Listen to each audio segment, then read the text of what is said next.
दोस्तों, आप अपने घर के चारों ओर देखेंगे तो आपको ऐसे कई उपकरण दिखाई देंगे जिनमें इलेक्ट्रिक मोटर लगे हैं, जैसे कि बच्चों के खेलने के खिलौने, table fan, toothbrush, hair dryer और इलेक्ट्रिक कटिंग चाकू।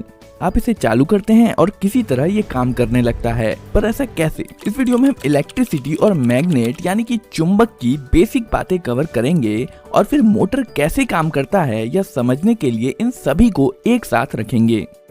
आइए सर्किट से शुरू करते हैं। हमारे पास एक बैटरी है, कुछ वायर है और एक ऐसा उपकरण है जो बिजली का उपयोग कर सकता है, जैसे कि एक लाइट बल्ब। इलेक्ट्रिसिटी सर्किट में फ्लो होती रहती है, लेकिन जैसे ही तार टूट जाता है इलेक्ट्रिसिटी बहना बंद हो जाती है और लाइट बल्ब बुझ जाता है।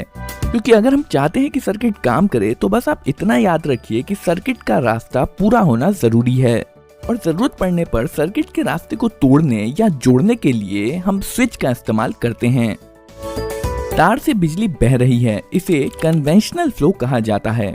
अगर हम बैटरी को बाहर निकालते हैं और उसे पलट देते हैं तो करंट दूसरी तरफ से बहने लगेगा। हालांकि लाइट बल्ब अभी भी काम करेगा, लेकिन कुछ डिवाइस ऐसे भी हैं जो करंट के प्रवाह के आधार पर अलग तरह से काम करेंगे। ये थे सर्किट के कुछ बेसिक प्रिंसिपल। अब हम आते हैं मैग्नेट पर। इसमें एक नॉर्थ पोल और एक साउथ पोल है और यह मैग्नेटिक मेटल्स को खींचता है, जैसे कि ये पेपर क्लिप।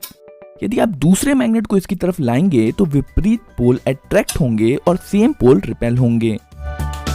जरूरी नहीं कि मैग्नेट इसी शेप का हो। उदाहरण के लिए कुछ मैग्नेट ज्यादा फ्लैट हो सकते हैं, जैसे कि ये मैग्नेट। इन मैग्नेट्स को परमानेंट मैग्नेट्स कहा जाता है क्योंकि यह मैग्नेट्स हमेशा काम करते हैं। आप इन्हें बंद या चालू नहीं कर सकते। यह कई छोटे छोटे मैग्नेटिक डोमेन से बना होता है जो एक ही दिशा में रहते हैं, लेकिन आगे हम ऐसा मैग्नेट भी देखेंगे जिसमें हमेशा ऐसा नहीं होता है।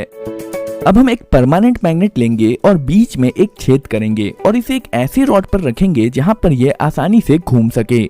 इसके साइड में एक दूसरा मैग्नेट लाने पर हम देखेंगे कि रॉड पर रखा मैग्नेट तुरंत घूमना शुरू कर देगा जब तक कि दोनों मैग्नेट्स के विपरीत पोल आमने सामने नहीं आ जाते हैं। अब अगर साइड वाले मैग्नेट को उलट दें तो सेम पोल आमने सामने आ जाएंगे और एक दूसरे को रिपेल करेंगे और विपरीत पोल एक दूसरे को अट्रैक्ट करेंगे।